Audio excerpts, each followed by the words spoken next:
Welcome to the channel where we skip the introduction and get right into painting. And as with most of my projects, I like to begin by laying out a solid base coat to define each element from one another. Because the blade of this model was just perfect to do some non-metallic metal, I stayed away from metallic colors in general. Any details such as the trim can easily be picked out by placing my brush sideways, so as to avoid touching what I painted before. Today's model will be one just for fun and practice. Though if you'd like to see more Chaos Dwarfs, you can always let me know in the comments.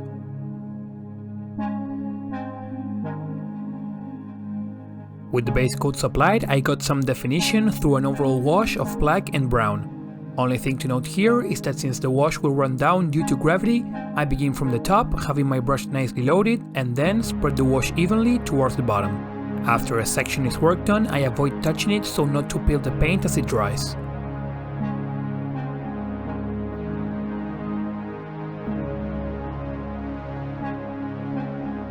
Once dry, the model looked dull. But I was expecting that after taking the easy way to get dark recesses. From here I brought back the color with a mix of the base coat alongside a lighter tone, followed by a coat of the lighter tone alone, which was applied within the previously highlighted area but leaving some of it visible.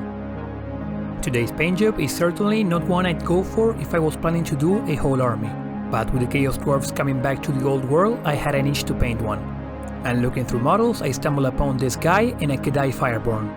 The Kedai will be perfect for a tutorial on how to paint fire later, but for now I saw this guy as a perfect opportunity to practice some non-metallic metal.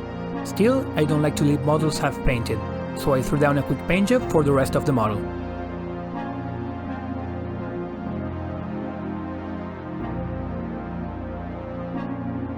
I ended up being more pleased with the red armor than I thought I would, and due to the color's natural transparency, the blends came out great. For the trim, I did the exact same as the red in order to achieve a somewhat non-metallic metal effect. However, I did not put much effort on it since the main focus of the model will be its sword.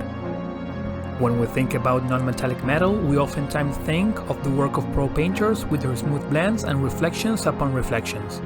But do remember that they also began as untrained as us. So even if it is through a rough sketch as this one, it all adds up to build up your skills in the end. Some things cannot be taught through theory alone, and while nowadays we come with visual support when it comes to learning, trial and error will still be necessary before we can create good results.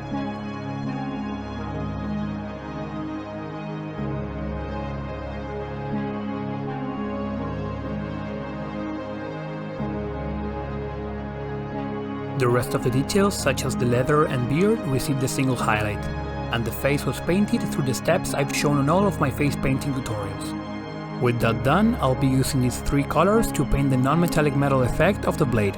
I'll begin by mixing my transitions on my wet palette, which will keep the paint fresh in case I have to go back a step or two to make some corrections. As well as my paints, I also have a drop of water on my palette to add a bit of dilution. The more color steps you mix, the smoother your blends will end up being.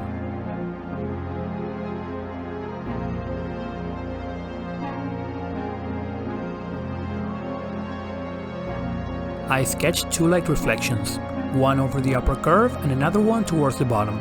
For it, I went step by step as I previously mixed in my palette, and applied the paint wet on wet for a slightly better transition. Still, the layers got blended together through two glazes, one over the shadow and another over the light reflection. I made sure to remove excess paint from my brush before applying them, so to have a single layer of transparent paint which would leave no coffee stains behind. While nice, the transitions I've built up so far will only begin to read as metal once I reach an almost pure white reflection. There are many ways to paint non-metallic metal and I am no expert at it. For this example, I'll be building up the lights through glazes. Not as diluted as the filter I applied to blend the transitions, but enough so that each layer doesn't create a jump in color from one another. Like before, I always remove any excess paint so to have a controlled application, and while the paint might look a bit too striking after applied, it will slightly darken once dry. From here, there is not much more to do but repeat going lighter and lighter, as long as we can control the dilution and amount of paint on the brush to the point where we can apply it in a controlled way which doesn't create a huge jump in color, then the effect will come up on its own. Once again, I chose this model specifically because its blade provides me with the opportunity to focus my attention on a single reflection.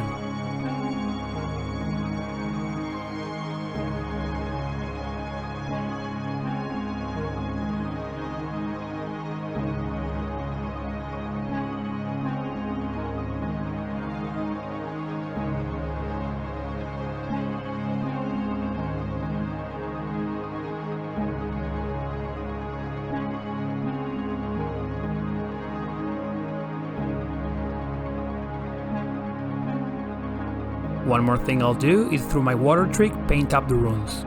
A thin layer of water is applied before touching the tip of my brush, which is loaded with a diluted turquoise paint, onto the runes. Due to capillary reaction, the paint will find its way onto the recesses on its own.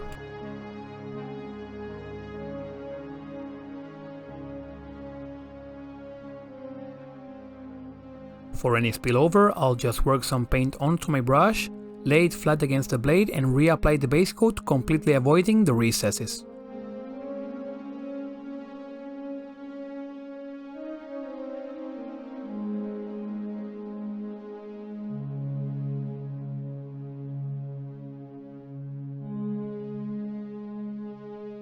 After touching up the edge highlight, the model was finished. To be honest, the difference of work I put on the blade compared to the rest of the model is quite noticeable. Still, my main objective was to practice some non-metallic metal, with which I'm quite happy. Huge thanks as always to my patrons Alexis C and Caleb, as well as everyone else who has joined the Patreon for free. The fact you stopped by just to give me that follow means a lot. I am sorry this video took so long to come out, but you can expect the next one soon. So until then.